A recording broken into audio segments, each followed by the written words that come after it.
What follows light and shadow is silence. That silence breaks. I am summoning you as a new age begins.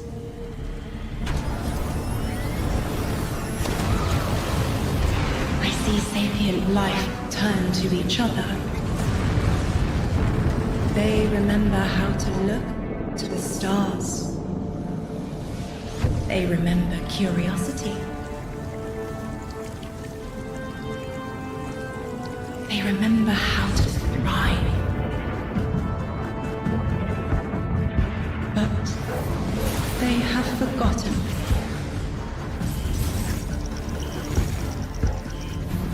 They forgot we were here long before the Traveler.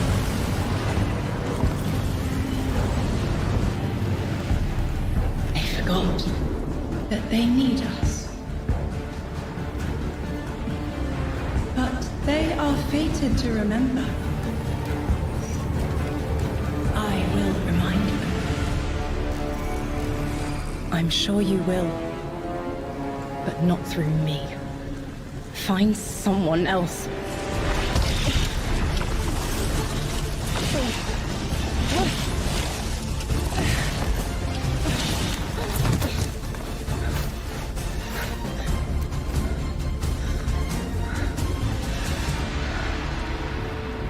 My will is my own.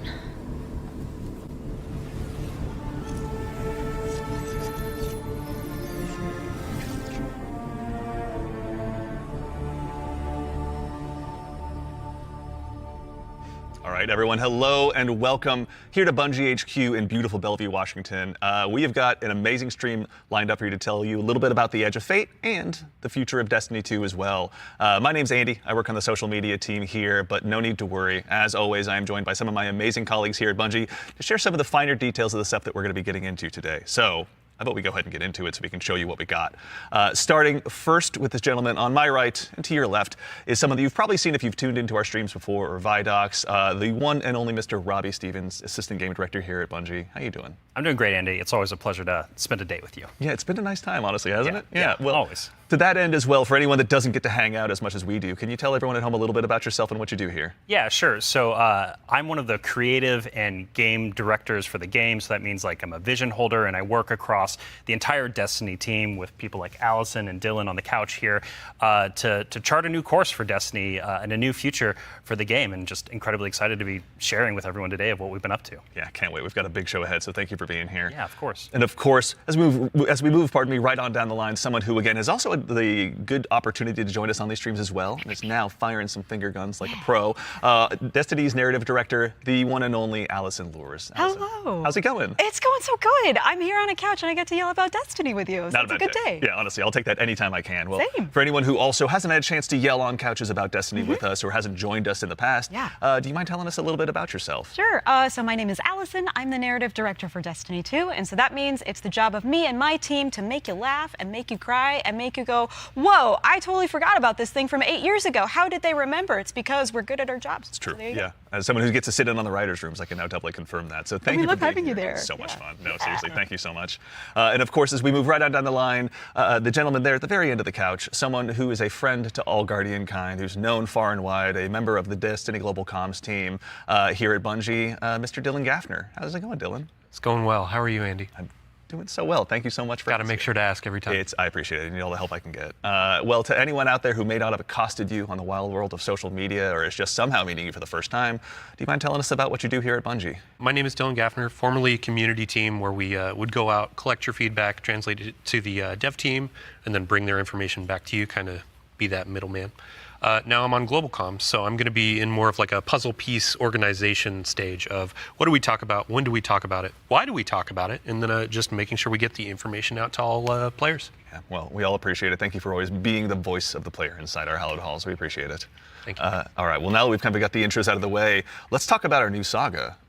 Robbie, I'd love to start with you. What's up next in Destiny, and where are we exploring? Yeah, so our first expansion this year, The Edge of Fate, is the start of a brand new multi-year saga called the Fate Saga. And so we want to tell a story about something older, about the nature of fate itself. Are we bound by it?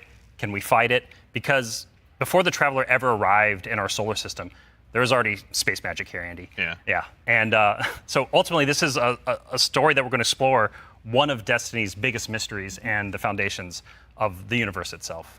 You're talking about the 9, aren't you? Who Yeah. told you? I think it's Subtle, How did I you know. guess? Yeah. Tipped you off. We did such a good job with this We secret. buried that lead, didn't we? Yeah. Just a little bit. That's, but I mean, to that end, so who and maybe more appropriately, what are the 9? Yeah, so buckle up. In the simplest description possible, the 9 are extraordinarily powerful beings that have been in the solar system for way, way, way, way longer than the Traveler. We can think of them as being kind of connected to each of the major celestial bodies in Sol. So that's each of our 8 planets plus the sun. Sorry, Pluto. It's messed up. Didn't make the cut. All right, fair. I don't make the rules. Yeah, there you go. But the important thing to know about them is that this is why we're going to be so focused on the solar system for the next saga. We want to ask questions about our home that we've never asked before. Yeah. So when it comes to the 9, obviously, Eagle-Eyed Guardians have been able to spot references to them for quite some time, whether it be outright ominous or a straight-up game show in some cases. Can you tell us a little bit maybe about what we should expect from them? Expect to be surprised. We're, like you said, the lore of the 9 really ranges from like Star Horse infinitely neighing to the 9 doing genuinely awful, awful things in our lore. And so the important thing to know about them is that the 9 are individuals. This isn't a collective. It's not like a hive mind. Each of them are kind of their own being, their own person in the loose definition of a person. They have different wants and desires. They can ally with different members and fight with different members too. In the words of one of our characters really early on, there are aliens, and then there's aliens, and then there are aliens, and that latter one is what the 9 are qualified as. Fair enough. All right, so beings of obviously immense power, something that the Guardians have gone toe-to-toe with in the past. We've even faced off against the very embodiment of the darkness itself. Yeah. What could be tougher than that? Yeah, so this is something that we think about a lot about because ultimately the 9 seek to free themselves at no matter the cost to humanity. And because they're extra dimensional in the ways that Allison are describing, they're not bound by the same rules that we are, that we've really experienced before in the game today. And so humanity and the Guardians, to many of them, are ultimately just bugs that can be squashed on, that they don't really care or think about beyond, achieving their ultimate goals. So. Yeah, I mean, like, for the last 10 years, Guardians have really just been making their own fate. Yeah. I mean, so the 9 is challenging that. How are we going to deal with it? Yeah, whether we like it or not, the 9 have a plan for us. And like you said, Guardians are really good at making their own fate and going out and deciding who they want to be. But what happens when them deciding to make our own fate is exactly what our fate is? Like, what if that was the plan all along? These are extra-dimensional beings. That means they perceive our reality in a very different way and can interact with it in a very different way. It's like they're a move ahead in chess. Weird. What a reference. But you were mentioning, obviously, the Fate Saga is one of the subjects of today. How long can we expect the Fate Saga to last? Yeah, so the Fate Saga is going to play out over several years, and ultimately, we know where we're driving this car. We know where we're going with it. But the conclusion of the Edge of Fate itself is going to leave you with more questions than answers, and it's going to be the catalyst into this new multi-year saga. Because we really want to return Destiny to being a game about big questions, right?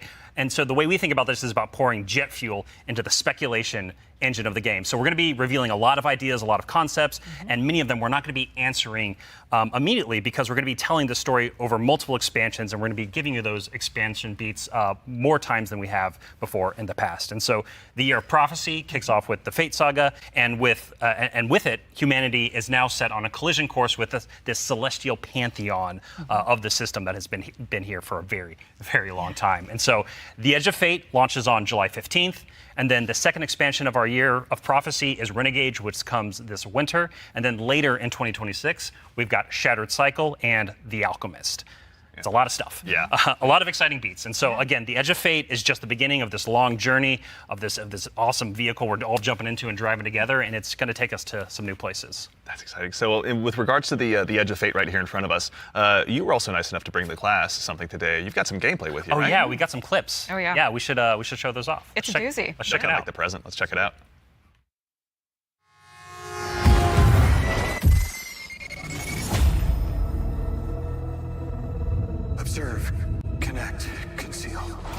Guardian, I had a vision. Conform, comply, return. They just wanted to show us disasters. Observe, connect, conceal. I'm not human anymore. Return, conform, comply. No one else should know what this feels like.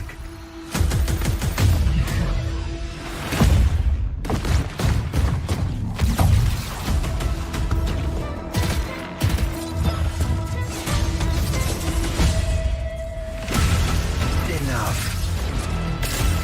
Terminate your suspicion, Commander. Remove your scornful blindfold. Observe, connect, conceal, conform, comply, return. Observe, connect, conceal, conform, comply, connect, return.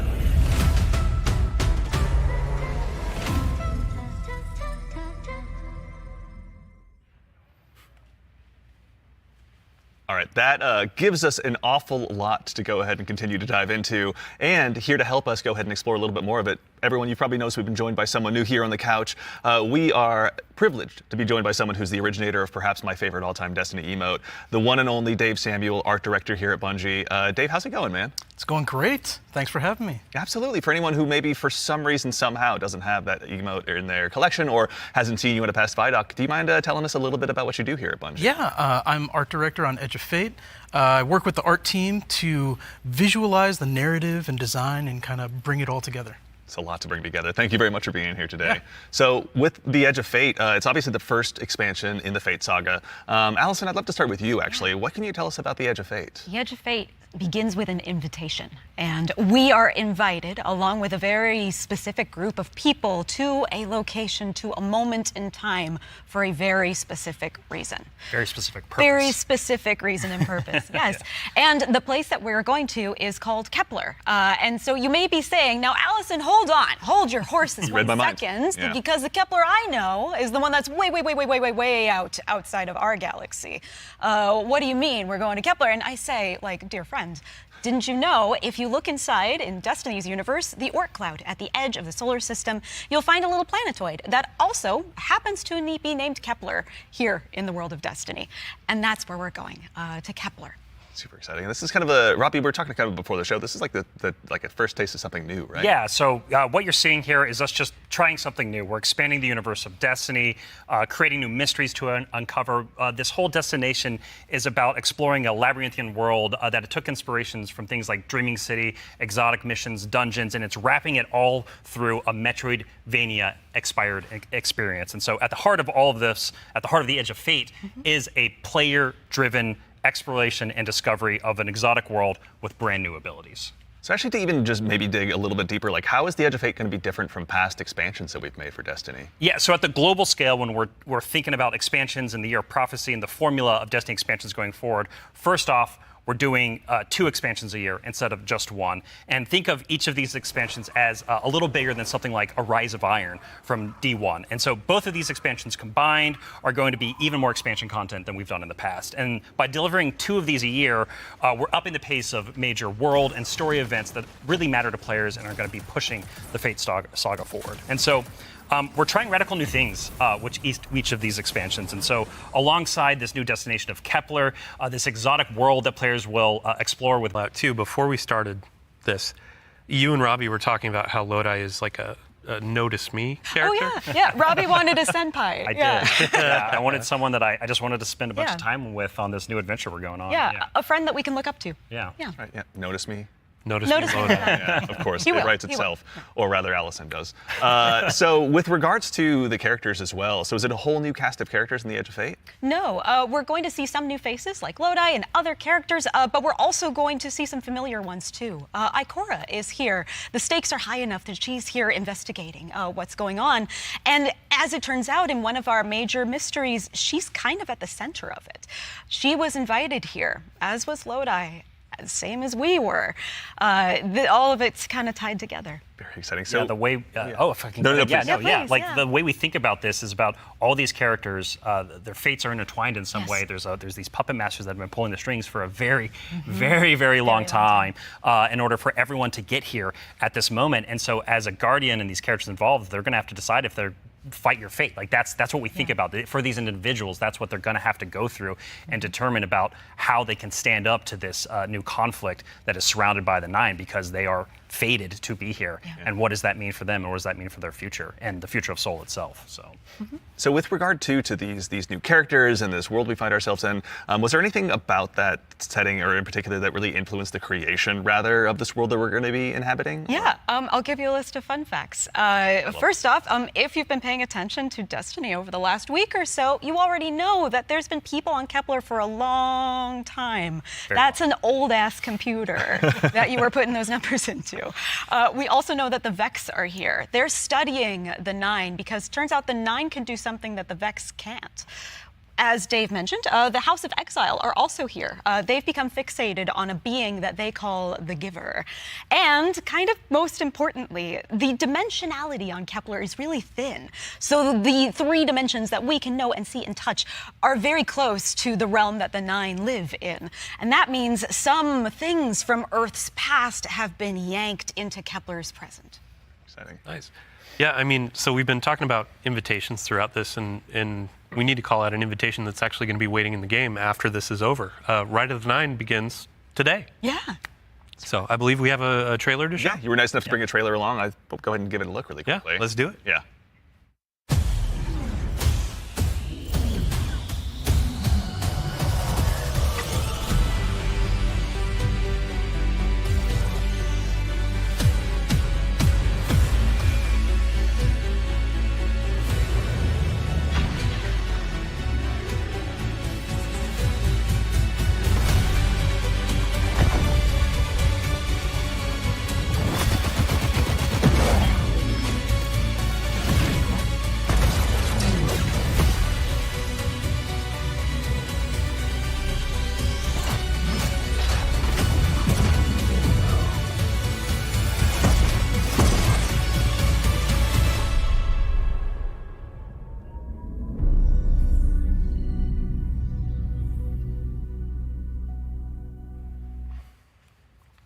All right, so that's Ride of the Nine, which is our essential prologue story for the Edge of Fate.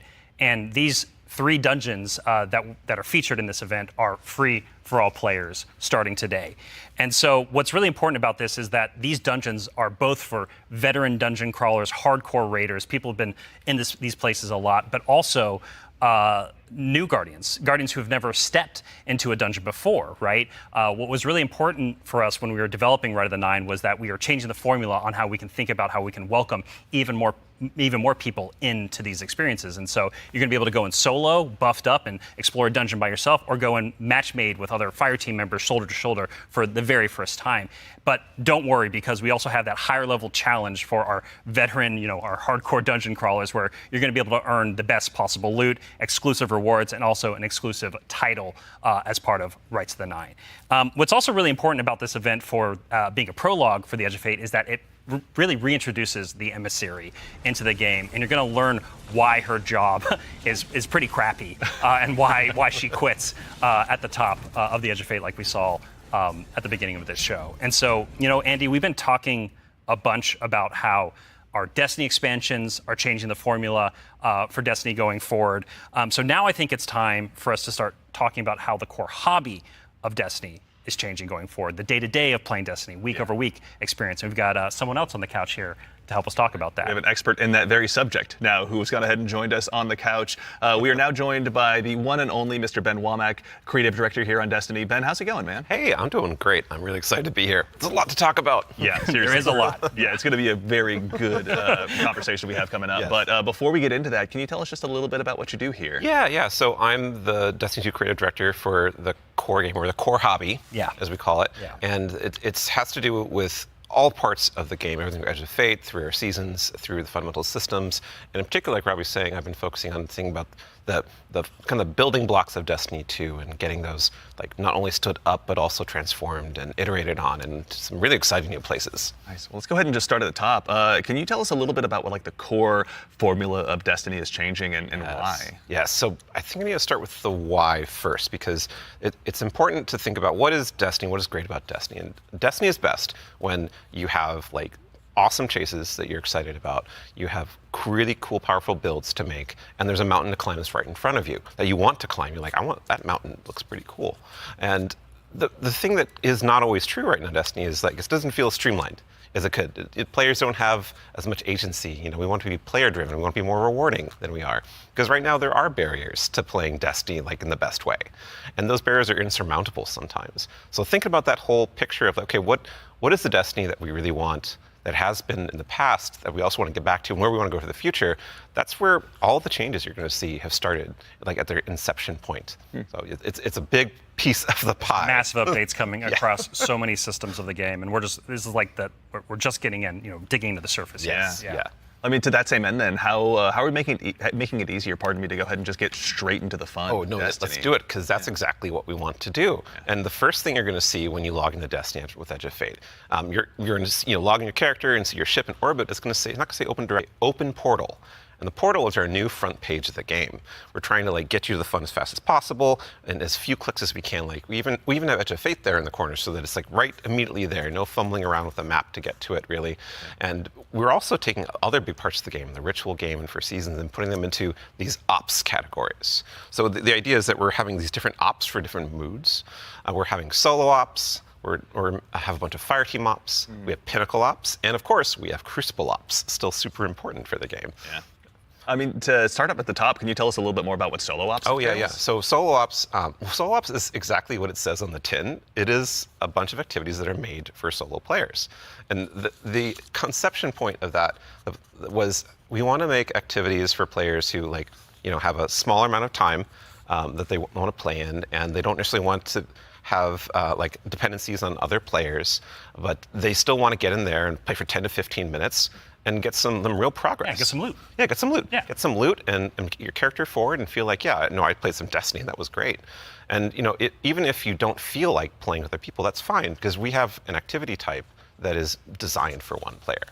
Excellent. So, I mean, to that same end, what are some other ways that we can play and have fun using Portal as well? Yeah, so Robbie actually has a great way of talking about this. Yeah, some of the North Star that is what we talk about when we were developing the Portal early on was like, where are we headed with this thing? And ultimately, it's play your way. It's giving players more agency, more personal drive to figure out how they want to engage with the power climb and the new progression systems coming and our seasons. And so the entirety new progression and power climb is now all available to you in the Portal at your fingertips in one place. It's really easy to find, really easy to jump in. Anything you play inside of that category any of those categories is gonna help you make progress. And so, because we want Destiny to be welcoming not only to new players, but also old players who are coming back to the game to join us with the Edge of Fate.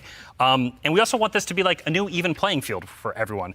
And so as part of this is a commitment from us as part of the core hobby and all the seasonal content we're building, that we're going to be continually investing in this, right? We're going to be continually updating this over time for years to come.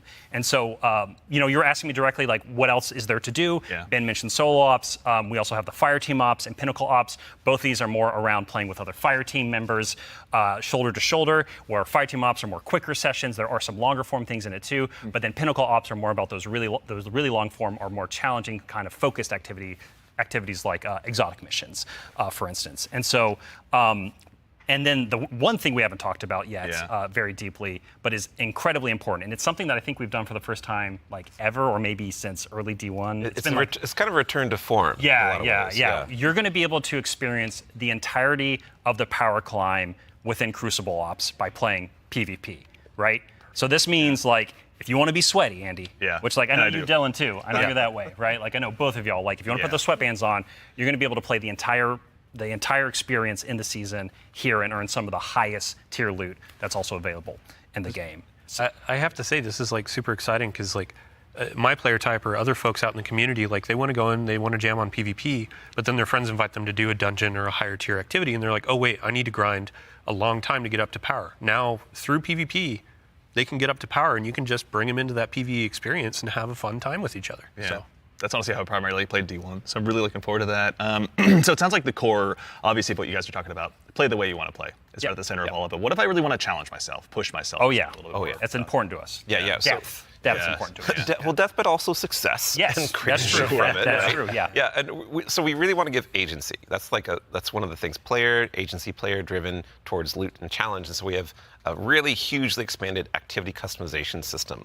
We have a lot more difficulty levels, and we have a ton of new modifiers. We have 50 new modifiers along with all the old modifiers that we've released in the past that are going to make this big curated web of options for you to experience any of the PvE content in the curator.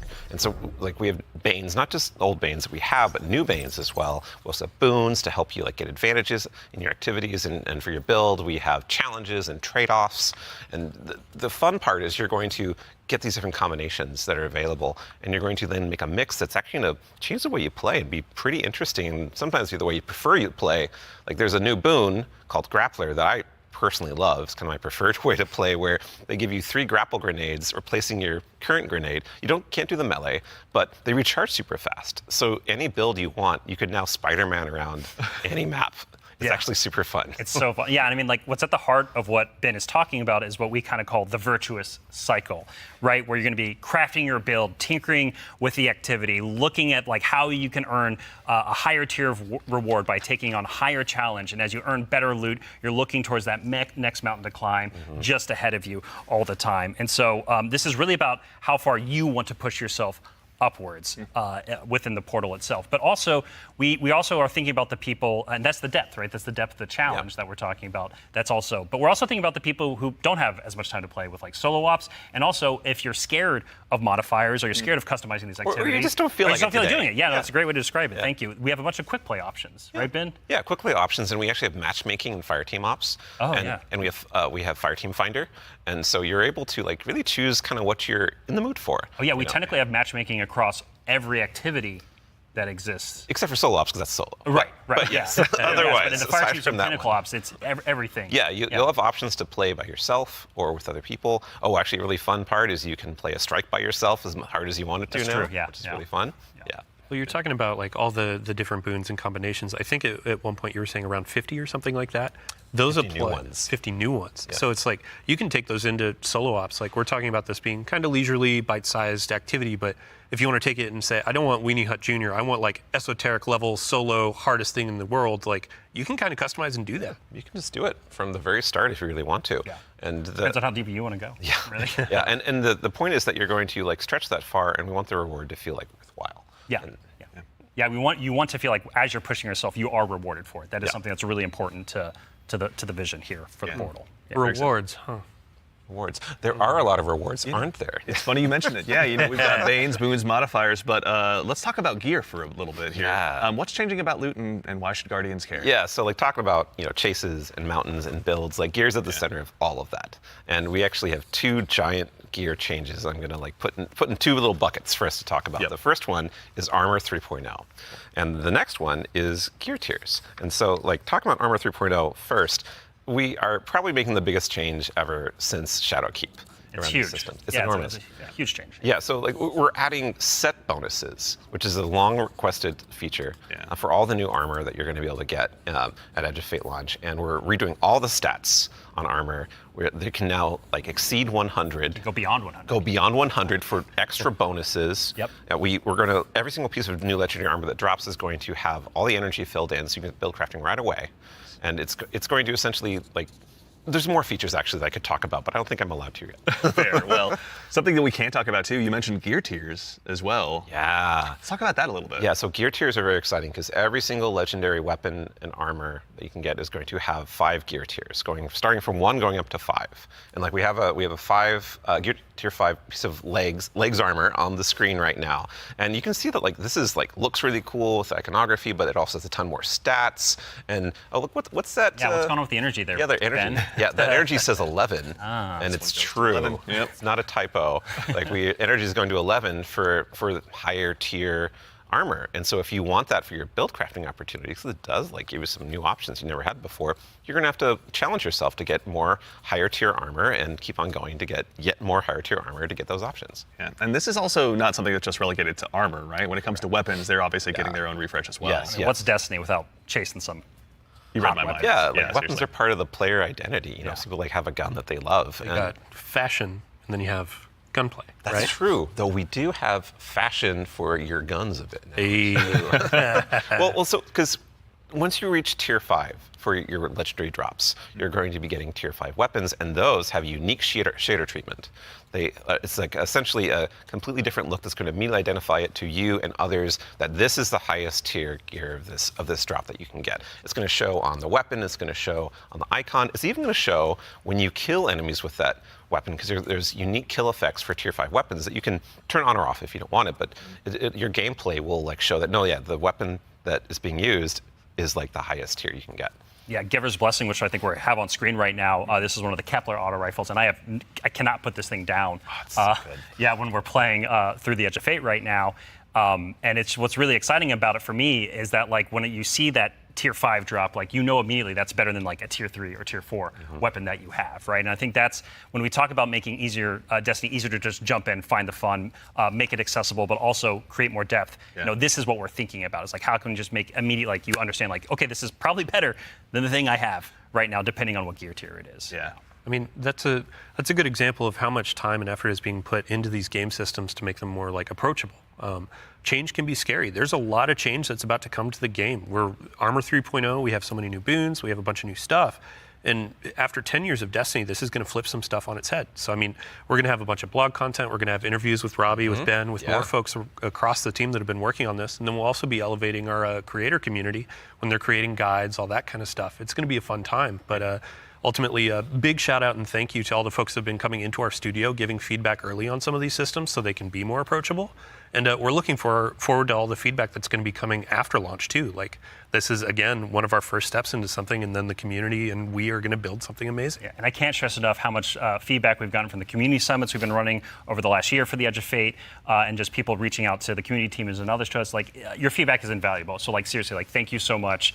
We're making this game together ultimately. Yeah, it's incredibly important part of the process. Like I don't think we would be able to make what we do without it. Yeah. Working with the community is obviously a core part. Dylan, huge thanks to you and your team, obviously, for helping to lead that charge. And in advance for the big blogs you get to write. And then also our social media team will go ahead and get out the door. So go ahead and give us a follow. I think, Ben, you were saying you wanted to try to break the record for longest twid?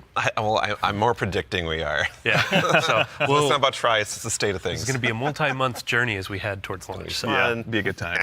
But you know, we've been talking a lot about the core Destiny hobby. How does that extend into like how players are going to experience like a full year of Destiny? Yeah, so we've been focusing on improving and changing the formula of Destiny in multiple ways. And so progressing through the Fate Saga is going to be more meaningful with 2 expansions a year. We've been talking about how focusing our seasons on the core hobby of Destiny and that commitment to continually updating it. And in addition, we're going to have 2 free major updates between each of our major expansions coming in the Year of Prophecy and beyond. And so ultimately that means there's 4 big beats happening in a year, 2 expansions, 2 free major updates between those expansions. So what that means we're not doing is paid seasonal content anymore. We're not doing separate seasonal storylines. And this also means we're not building a bunch of activity content that basically just goes away and is less meaningful to the game after 3 months. So we're instead focusing all of that effort that used to go there instead into building up the core hobby of the game so the core hobby stays fresh and exciting, year round. And so ultimately, this means no more paywalls for seasonal content, and also these major updates themselves that I'm signposting around right now. The size of them, roughly, and the inspiration for them, we're thinking about is like Into the Light. Okay. So when you say like Into the Light, for folks that aren't out there, like what for a major update, how big is that? Like how do you encapsulate that? So when I say Into the Light, a lot of this is like the inspiration of what it was. And with Into the Light came a really cool theme that wrapped around all the new stuff we were building within it, but also a lot of the reprise stuff as well. And also, with it came Onslaught, a new type of activity. It came with reprised exotic missions and a rethinking of how we could do like a rad style event, a raid event with the Pantheon. And so for our first major update coming a few weeks after the Edge of Fate launches, we've got Ash and Iron. Right? And so with Ash and Iron, Yeah, we're going to be returning to the Plaguelands. Returning to the Plaguelands. Can't wait. It's going to happen. Plaguelands, baby. And so that story is going to pick up from where we left off, from the Edge of Fate. And with it, we're going to have a new activity called Reclaim, a brand new exotic mission, new types of pinnacle ops entering that for the first time, as well as, of course, what's Destiny without loot to chase? We've got new gear, new rewards, and 2 new exotic weapons as part of Ash and Iron as well. And again, this major update and the season, all the seasonal content going forward is free for all players. All the activity content that exists in the portal, that's free to play. Very nice. So even to actually go one quick layer 2 deeper on seasons as well, what are some of the cool things that we're going to be able to do with the season that's launching alongside the Edge of Fate? Yeah, Ben has been working on this space with the team for a while now, so I'm going to kick this one to him. Yeah, so we're trying to make any time the best time to hop into Destiny. Yeah. You know, and one of the ways we want to do that is we want to invest in events that are like accelerating the game and enhancing every part of the game, but also bringing new cool stuff. And actually, we've been working on this so long, we actually have some new cool stuff coming before the Edge of Fate. It's a special little treat. Yeah, special little treat. So this Friday, you can play a little event, maybe you've heard of it, called Heavy Metal, which is Tanks versus Briggs, a new PvP mode. It's super fun. I would kind of wish I was playing it right now, not gonna lie. But the thing that people at home don't know is we have a new reward. That's a unique thing in Destiny if you invest in this event, if you go and play it. And it is a free-to-play event. So this reward is free to play. It is a new combat vehicle that goes in your Sparrow sled, combat Sparrow, if you will, called the Griffin. And this is a really cool, like, combat-ready vehicle you can take anywhere you can summon a Sparrow. You can summon it and use it to fight your enemies and just have a really good time. And there's some really cool build crafting things with this vehicle that I don't want to spoil right now, let people discover, but I'm super excited for it. They all thought they were going to ride those skimmers forever. Well, I mean, we've been saying, like, what was it? Skimmer is Flash and the Griffin is Splash. Hey, there we go. Yeah. The dad joke quota has been met. We got to get one in. Absolutely, yeah. But that's not all, right, man? Like, you've got more for us, don't you? Oh, yeah. So, like I just said, there's more events that we've been making. There's one that's going to happen right after the launch of Edge of Fate. It's called Arms Week. And it's a 1-week-long event, and you're going to be focusing on one weapon archetype in Arms Week whenever it comes around. And this one is going to give you a new legendary weapon of that type. It's going to have some volatile mods that are there for the week that are going to be super interesting and fun to play with, and some focusing you can do. But there is a problem when you say this event is going to be about weapons and about using them. Yeah, you got to have a place to test all that out. Right. And so I mean, I've been doing that in EDZ this whole time. I don't know about the rest of you. Those poor dregs. Right? Yeah. But there is a new way now. We have a new feature, a long requested feature that is being added to the game with Arms Week. It is the shooting range. And the shooting range is being added to the tower. It is a now permanent addition to the game with the launch of Arms Week. We're not taking it away. And you can go there and you can try out everything in your kit, everything about your build, with all sorts of simulations of different kinds of enemies and situations, and it's all real damage numbers. It's like it's even got a scoreboard. It's even got a scoreboard for you right there. And your fire team. Yeah, your whole raid team can go down into the shooting range and try out, like, see exactly how well you're going to do for some kind of boss at this range or with a strategy. Who can do most of the damage, right? Yeah, well, you're probably going to know. That So we have a rally flag. It's not just a shooting range. Like, you can go beyond the firing line and use your abilities too. Yeah, you totally can. And like, if you wanted to, you could even take in Prismatic and pop Transcendence and try that out. And well, I think the reason why we're not seeing that right now is because it's a Titan. Yeah, it's a good soldier. Yeah. Standing on that firing line. Yeah, standing on the firing line. All about building that line and standing. Yeah, exactly. A lot of theory crafters are going to have to go ahead and have some upheavals to their Google Docs, I'm guessing. Right? This will be a really good tool. Like, as we're adding all of these different systems with gear tiering and all of that, you can go in and check those damage numbers in real time. Like, how do my stats change? How are these different gear bonuses going to affect my gameplay? You can see it in the tower now. Yeah. Yeah. And while we're talking about weapons. Oh, yeah. Well, one more thing, right? Yeah, no, there's one more thing. I know you're excited. So, there's more events. Of course, there's more events. And the holiday events are coming up, where Solstice is right around the corner. It's as summertime, well. right? It's summertime. Summertime is Solstice time in Destiny 2. And Solstice has some really cool twists and such that we're planning, but I'm not going to talk about that right now. I want to show you all the new holofoil treatment we have for Solstice weapons. So here we go. This is the holofoil treatment for Solstice in 2025. It's so good. It's amazing every time I look at it. Yeah. It is an ocean and gun. the line. Yeah, we put the ocean on a gun. How did we do that? It's beautiful. I love it. And any kind of weapon that drops for this event can have a holofoil. Yeah, so it could be a tier 1 or tier 3. Yeah, any weapon can have a holofoil. Yeah, the tier 5 holofoil. Ooh. Like, that's gonna be a chase. our other events will also have holofoils. Yeah, like Arms Week you're talking Arms Week about. will have its own holofoil treatment. Like every event, a major event we have will have a holofoil treatment. The holidays will have their own kind of special one, but yeah, Arms Week will have their holofoil drops that you can farm as well. Super exciting. No, it's going to be a good time. I'm going to have way too much stuff to chase down, so appreciate you guys putting all the hard work in, obviously, for that. But I believe we've got one more thing. Yeah, I mean, we've been talking a lot about, here are the free updates coming to Destiny, the portal, a bunch of different stuff, Edge of Fate, but we also have another expansion, and we need Allison back on the couch to talk about Right, it. yeah, Allison. She's the best one to talk Yeah, about. go. we've got something very exciting, and so once again, Allison, thank you for taking the time to join us today. We appreciate it. Of course. I'm so excited to be the one more thing. Yeah, it's a tradition around here, so we're glad that you could obviously go ahead and lead us into this one. But, as Dylan mentioned, we've talked about the Edge of Fate, but this is the first year we're going to be doing 2 expansions over the course of a year. Can you tell us a little bit about Renegades? Yeah, so we're going to have a dedicated reveal for Renegades in September alongside our major update, Ashen Iron. But earlier we were talking about how sometimes our formulas can constrain us from experimenting and innovating. And so in that spirit, Renegades is going to be very different from the Edge of Fate. What I can tell you, and we'll talk plenty about it later, is that we're going to be experimenting and innovating with activities, with social mechanics, and more. But more importantly, I want to talk about our inspiration. And so I have to kind of tee it up first. So Renegades is going to be a Destiny, definitively Destiny expansion. This is part of the Fate saga, and it's going to push it forward in important ways and introduce characters that we're going to spend time with for years to come. It is an essential Fate saga story. And it's an homage to a universe that has inspired Bungie from the start. It's a universe that all of us here on the couch grew up with, as well as everyone else at the studio and millions of you back at home too. It is a peanut butter and chocolate